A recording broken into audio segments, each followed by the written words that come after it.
Narayan sir, ಇದು ಒಂದು ಆತ್ಮಾಹುತಿ ಬಾಂಬ್ ದಾಳಿ.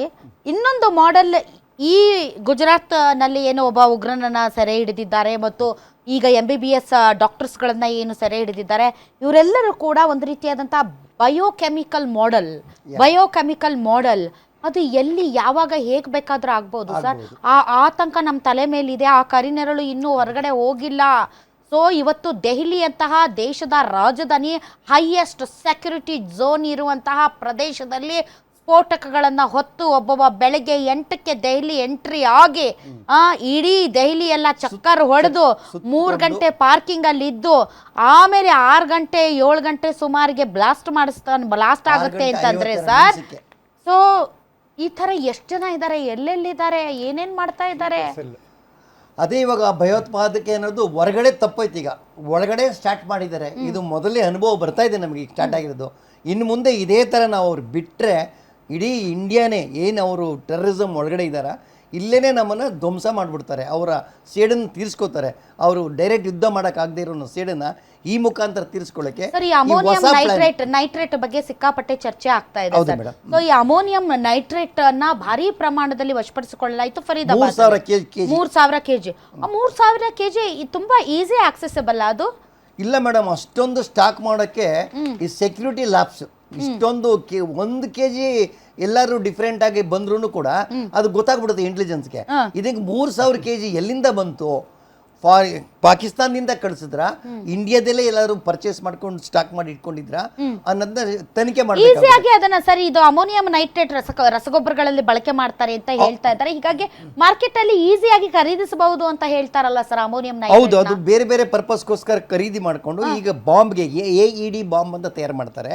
ಅದರಲ್ಲಿ ಯೂಸ್ ಮಾಡಕ್ಕೆ ಹೊಸ ಸಿಸ್ಟಮ್ ಕಂಡುಹಿಡಿದಿದ್ದಾರೆ. ಮೊದಲು ಏನಾದರೂ ಬಾಂಬ್ ತಯಾರು ಮಾಡಕ್ಕಾದ್ರೆ ಯಾವುದು ಪಿನ್ಗಳು, ಮಳೆಗಳು ಸ್ಪ್ರೆಡ್ ಆಗಿ ಎಲ್ರಿಗೂ ಬಾಡಿಗೆ ಎಂಟ್ರಿ ಆಗ್ತಿತ್ತು. ಈ ಇದ್ರೊಳಗೆ ಯಾವುದು ಸ್ಪ್ರೆಡ್ ಆಗಿಲ್ಲ, ಯಾವ ಬಾಡಿಗೂ ಎಂಟ್ರಿ ಆಗಿಲ್ಲ. ಎಲ್ಲೋ ಪೀಸ್ ಅಂದ್ರೆ ಏಜೆನ್ಸಿಗಳಿಗೆ ಎಕ್ಸ್ಪ್ಲೋಸಿವ್ ನ ಕುರುಹುಗಳು ಸಿಗ್ಲಿಲ್ಲ. ಹಾಗಾಗಿ ಅವರು ಒಂದು ಕರೆಕ್ಟ್ ಆಗಿ ಇಲ್ಲ ಇದು ಬಾಂಬ್ ಬ್ಲಾಸ್ಟ್ ಅಂತ ಹೇಳಕ್ ಆಗ್ತಾ ಇಲ್ಲ. ಉದಾಹರಣೆಗೆ ಈಗ ಏನಾದ್ರು ಎಕ್ಸ್ಪ್ಲೋಸಿವ್ ಆದಾಗ ಈ ಕಾರ್ ಬ್ಲಾಕ್ನಿಂಗ್ ಆಗೋದು, ಅಂದ್ರೆ ಕಾರ್ ಎಲ್ಲ ಇದಾಗೋದು, ಇಲ್ಲಾಂದ್ರೆ ದೊಡ್ಡ ದೊಡ್ಡ ಕುಳಿಗಳು ಬೀಳೋದು ಅಥವಾ ಕಾರ್ಬನ್ ರಿಲೀಸ್ ಆಗೋದು, ಈ ತರದ ಕೆಲವೊಂದು ಅವಶೇಷಗಳು ಅಥವಾ ಕೆಲವೊಂದು ಕೆಮಿಕಲ್ಗಳು ಟ್ರೇಸ್ ಆಗುತ್ತೆ. ಮೆಟೀರಿಯಲ್ಗಳು ಸಿಕ್ಕಿದ್ದು, ಕೆಮಿಕಲ್ ಸಿಕ್ಕಿದ್ದು. ಇವಾಗ ಯಾವುದು ಕಂಡುಹಿಡಿಬಾರ್ದು, ನಾವು ಸಿಕ್ಕಾಕೋಬಾರ್ದು ಅಂತ ಹೊಸ ಸಿಸ್ಟಮ್ ನ ಬಾಂಬ್ ನ ಪ್ರಯೋಗ ಅಂತ ammonium nitrate. Sir, ammonium nitrate ಅದು ಎಕ್ಸ್ಪ್ಲೋಸಿವ್ ಅಲ್ಲ, ಅಂದ್ರೆ ಅಮೋನಿಯಂ ನೈಟ್ರೇಟ್ ತಂತಾನೆ ಬೆಂಕಿ ಹೊತ್ಕೊಳ್ಳಕ್ ಸಾಧ್ಯ ಇಲ್ಲ. ಅದಕ್ಕೆ ಏನಾದ್ರೂ ಅದಕ್ಕೆ ಫ್ಯೂಯಲ್ ಆಯಿಲ್ ಅಥವಾ ಏನಾದ್ರೂ ಬೆರೆಸಿದ್ರೆ ಮಾತ್ರ ಅದು ಅಮೋನಿಯಂ ನೈಟ್ರೇಟ್ ಫ್ಯೂಯಲ್ ಆಯಿಲ್ ಆಗುತ್ತೆ ಅಂತ. ಮತ್ತೆ ಅದನ್ನ ಹಚ್ಚಕ್ಕೆ, ಅದಕ್ಕೆ ಬೆಂಕಿ ಹಚ್ಚೋದಕ್ಕೆ ಅದಕ್ಕೆ ಏನೋ ಒಂದು ಡಿಟೋನೇಟರ್ ಏನಾದ್ರೂ ಒಂದು ಬೇಕಾಗುತ್ತೆ. ಅದು ಇಲ್ಲಿಂದ ಆಪರೇಟ್ ಮಾಡೋದು, ಹೊರಗಡೆಯಿಂದ ಆಪರೇಟ್ ಮಾಡೋದು, ಸೊ ಇಗ್ನೈಟ್ ಆಗೋದಕ್ಕೆ. ಇಗ್ನೈಟ್ ಆಗ್ಲಿಕ್ಕೆ ಒಂದು ಜೆನೆಟಿಕ್ ಸ್ಟಿಕ್ ಅಂತ ಒಂದಿರ್ತದೆ, ಅಲ್ಲಿ ಗನ್ ಪೌಡರ್ ತರ ಒಂದು ಈಗ ಪಟಾಕಿಗೆ ಮುಂದೆಗಡೆ ಹತ್ತೀವಲ್ಲ, ಹಂಗ್ ಗನ್ ಪೌಡರ್ ತರ ಒಂದು ಬತ್ತಿ ಇರುತ್ತೆ. ಅದಕ್ಕೆ ಟಚ್ ಆದ್ರೆ ಮಾತ್ರ ಅದು ಬ್ಲಾಸ್ಟ್ ಆಗೋದು. ಅದಲ್ಲದೆ ಇನ್ಸಿಡೆಂಟ್ ಆಗಿ ಯಾವ್ದಾದ್ರು ಬೆಂಕಿ ಹೀಟ್ ಪ್ರೊಡ್ಯೂಸ್ ಆದ್ರೂ ಕೂಡ ಅದು ಬ್ಲಾಸ್ಟ್ ಆಗೋ ಚಾನ್ಸಸ್ ಇದೆ. ಈ ಪಕ್ಕದಲ್ಲಿ ವೆಹಿಕಲ್ಗಳಿದ್ವಲ್ಲ ಟ್ರಾಫಿಕ್ ನಲ್ಲಿ, ಅಲ್ಲಿಂದ ಯಾವ್ದಾದ್ರು ಹೀಟ್ ಪ್ರೊಡ್ಯೂಸ್ ಆಗಿ ಇಲ್ಲಿ ಹೇಳ್ತಾ ಇದ್ದಾರೆ ಇದ್ರ ವೆರಿಫಿಕೇಶನ್ ಮಾಡಿದಾಗ ಮೊದಲು ಇದು ಬ್ಲಾಸ್ಟ್ ಆಗಲಿಲ್ಲ, ಪಕ್ಕದ ಕಾರ್ ಬ್ಲಾಸ್ಟ್ ಆಗಿ ಅಲ್ಲಿಂದ ಬೆಂಕಿ ಇದು ಬಿದ್ದು ಆಮೇಲೆ ಇದು ಬ್ಲಾಸ್ಟ್ ಆಗಿದೆ. ಇದು ಇನ್ಸಿಡೆಂಟ್ ಆಗಿ ಆಗಿರೋದು. ಇವ್ರ ಟಾರ್ಗೆಟ್ ಎಲ್ಲೋ ಬೇರೆ ಕಡೆ ಇತ್ತು, ಅದು ಫೇಲ್ಯೂರ್ ಆಗಿದೆ. ತುಂಬಾ ದಪ್ಪ ಇದ್ದೀರಾ, ಅದರಲ್ಲೂ ಯಾವುದೇ ಸೈಡ್ ಎಫೆಕ್ಟ್ ಇಂದ ಸಣ್ಣ ಆಗ್ಬೇಕಾ? ಎಷ್ಟೋ ಜನ ಹೇಳ್ತಾ ಇದ್ರಿ ಸರ್, ನಾನು ಜಿಮ್ಗೆ ಹೋಗ್ತಾ ಇದ್ದೀನಿ ಆದ್ರೂ ಸಣ್ಣ ಆಗ್ತಾ ಇಲ್ಲ ಸರ್, ವರ್ಕೌಟ್ ಮಾಡ್ತಾ ಇದ್ದೀನಿ ಆದ್ರೂ ಸಣ್ಣ ಆಗ್ತಾ ಇಲ್ಲ ಅಂತ ಹೇಳ್ತಾ ಇದ್ರಲ್ಲ. 100% ಯಾವ ಜಿಮ್ಗೂ ಹೋಗ್ದಂಗೆ ವರ್ಕೌಟು ಮಾಡ್ದಂಗೆ ನೀವು ಸಣ್ಣ ಆಗ್ಬೋದು. ಪ್ರತಿದಿನ ಬೆಳಿಗ್ಗೆ ಸಂಜೆ 2 ಟೈಮ್ ನಮ್ಮ ಜೀನಿ ಸ್ಲಿಮ್ ನ ಯೂಸ್ ಮಾಡಿ ಯಾವುದೇ ಸೈಡ್ ಎಫೆಕ್ಟ್ ಇಲ್ದಂಗೆ ನೀವು ಸಣ್ಣ ಆಗ್ತೀರಾ. ಯಾಕೆಂದ್ರೆ ಜೀನಿ ಸ್ಲಿಮ್ ಒಂದು ಉತ್ತಮ ಆಹಾರ. ಸೊ ಇದು ಆಕ್ಸಿಡೆಂಟ್ ಅಲ್ಲ ಅಥವಾ ಬೈ ಮಿಸ್ಟೇಕಾ ಅಥವಾ ನಿಜಕ್ಕೂ ಕೂಡ ಇದನ್ನ ಡಿಟ್ಯಾಂಕ್ ಎಲ್ಲಿ ಮಾಡ್ತಾ ಇದ್ರು, ಯಾವ ಪ್ರದೇಶದಲ್ಲಿ ಮಾತಾಡ್ತಿದ್ರು, ಹುಚ್ಚರಂಗೆ ಚಕ್ಕರ್ ಹೊಡೆದಿದ್ದಾನಲ್ಲ ಈತ ಒಂದಿಷ್ಟೊತ್ತು, ಈತ ಎಲ್ಲಾ ಕಡೆನೂ ಕೂಡ ಸ್ಥಳ ಪರಿಶೀಲನೆ ಮಾಡಕ್ ಹೋಗಿದ್ನ, ಯಾಕೆ ಪಾರ್ಕಿಂಗ್ ಅಲ್ಲಿ ಕುತ್ಕೊಂಡು ಯಾರ ಜೊತೆ ಮಾತಾಡಿದ್ದ, ಯಾರಿಗೋಸ್ಕರ ವೇಟ್ ಮಾಡ್ತಾ ಇದ್ದ, ಯಾರ ಅಣತಿಯಂತೆ ಕೆಲಸ ಮಾಡ್ತಾ ಇದ್ದ, ಅಲ್ಲಿ 3 ಜನ ಅರೆಸ್ಟ್ ಆಗಿದ್ದಾರೆ ಅಂತ ಇವ್ನ್ ಪ್ಯಾನಿಕ್ ಆದ್ನ, ಈ ತರದ ಹಲವಾರು ಥೇರಿಗಳು ಮತ್ತು ಹಲವಾರು ವಿಚಾರಗಳ ಬಗ್ಗೆ ಈಗ ಚರ್ಚೆ ನಡೀತಾ ಇದೆ. ಬರೀ 10-15 ಜನ ಸಾವು ಮಾಡಬೇಕಾಗಿಲ್ಲ, 100 ಜನ ಕ್ರೌಡ್ ಇರೋ ಜಾಗದಲ್ಲಿ ತಗೊಂಡು ಟ್ರೈ ಮಾಡ್ತಾರೆ, ಅವ್ರಿಗೆ ಅವಕಾಶ ಸಿಕ್ಲಿಲ್ಲ. ಬಟ್ ಇದು ಏನು ಅಂತಂದ್ರೆ ಸುಮಾರು ಈ ಒಂದು ಅಮೋನಿಯಂ ನೈಟ್ರೇಟ್ ಫ್ಯೂಯಲ್ ಬಾಂಬ್ ಅಥವಾ ಏನಿದೆ ಇದಕ್ಕೆ ಸುಮಾರು 3200 ಮೀಟರ್ಸ್ ಪರ್ ಸೆಕೆಂಡ್ ವೆಲಾಸಿಟಿ ಅಂತಂದ್ರೆ ಸ್ಪೀಡ್ ಅದ್ರದ್ದು.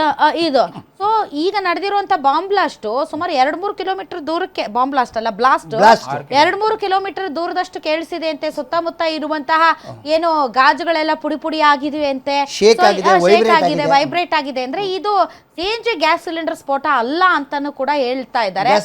ಬಟ್ ಒಂದು ಪ್ರಶ್ನೆ ಸರ್, ಇಲ್ಲಿಯವರೆಗೆ ಈ ವಿಚಾರದಲ್ಲಿ ಯಾವುದೇ ರೀತಿಯಂತ ಮಾಹಿತಿ ಹೊರಗಡೆ ಬಂದಿಲ್ಲ.